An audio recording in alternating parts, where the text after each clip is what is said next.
namanya siapa pun bukan takut ya. Dan setelah balik dari dunia OJ ini Wak, lagi-lagi si Lian bermimpi kejadian yang tidak biasa. Di dalam mimpinya dia kembali bertemu sama wanita berwarna ini tadi yang memang ada di mimpinya tempoh hari tadi. Dan bedanya kalau kemarin itu dia nengok wanita itu dengan wajah yang normal-normal aja kan, langsung ditebak dari mimpinya tadi. Kali ini dia muncul dengan wajah yang sangat mengerikan, wajahnya lebat, mulut darah, mata kanannya menonjol dan keluar matanya, dan seluruh tubuhnya dipenuhi dengan bekas luka cambuk.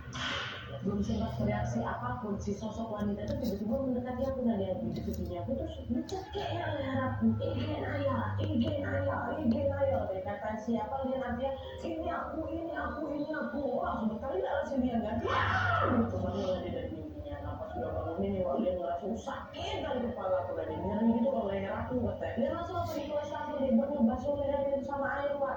Tapi dalam matanya mengarah ke cermin Wak, Lian kaget karena ternyata di lehernya itu ada guratan merah gitu loh, yang macam habis baru dicekek.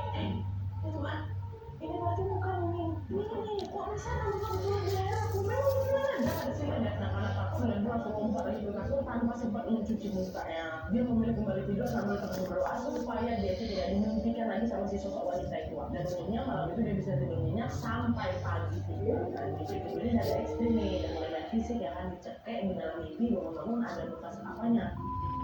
Dan setelah kejadian malam itu, Wak, Lian ini sudah tidak pernah lagi mengalami peristiwa mistis dan dia kembali menjalani hari-harinya dengan normal. Udah gak pernah lagi mimpiin sama sosok itu lagi kan. Sampai pada suatu hari, Lian balik lagi kumpul di samping sekolah asramanya. Di kamarnya Kevin lagi, Wak. Seperti biasa, setiap kali kumpul mereka selalu ngomongin banyak hal kan. Termasuk tentunya kejadian setelah mereka main OJ tempoh hari itu. Di situ sih, gue nggak bilang kayak gini. Kenapa ya sejak kita main OJ kemarin itu pas aku udah gak enak. Bahkan kemarin aku sama Kevin suka ngalamin kejadian aneh nih. Kata siapa ya kita?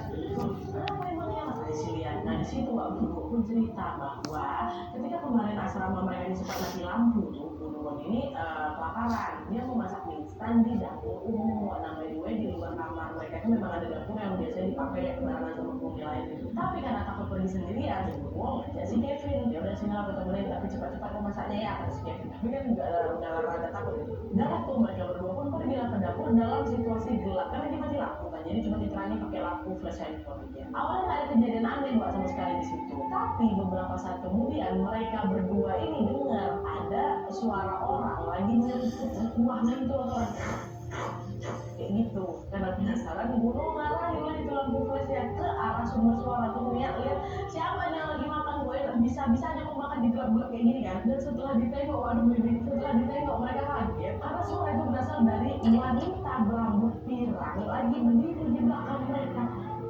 Kok siapa? Ini kan asrama laki-laki, kenapa wanita sini? Kata mereka. Karena takut Gunung pun mereka langsung dimatikan ya ngomong, berlari orang dia tuh sama si Kevin, gak jadi masak mie. Terus si cewek langsung gitu, yang Gunung aja nengok si Kevin juga nengok. Nah dengan cerita itu lihat aja, bentar wanita yang kalian tengok tuh penampilan kayak gimana tadi? Aku gak ingat detailnya secara jelas ya, tapi aku ingat dia tuh pakai rok terus lengan pendek, cuma rambutnya sebaru warna pirang katanya gitu. Nah disitu dia langsung berarti berarti beda ini sama sosok yang datang mimpi aku. Tapi itu siapa ya sosok pirang rambutnya pendek? Nah nengok si diam aja, gue aja kan emang kenapa ya? Kok diganggu juga ya? Aku jadinya kita ini diganggu gara-gara main Ouija ya Wak, kata si Gunung kan. Situ dia bilang gak ada apa-apa kok, udah lah makanya kita berdoa aja semoga gak ada lagi kejadian aneh-aneh. Nah di sini Wak Lili memang sengaja nggak menceritakan mimpinya itu karena dia tuh nggak mau teman-temannya ketakutan gitu, orangnya dia ketakutan gitu.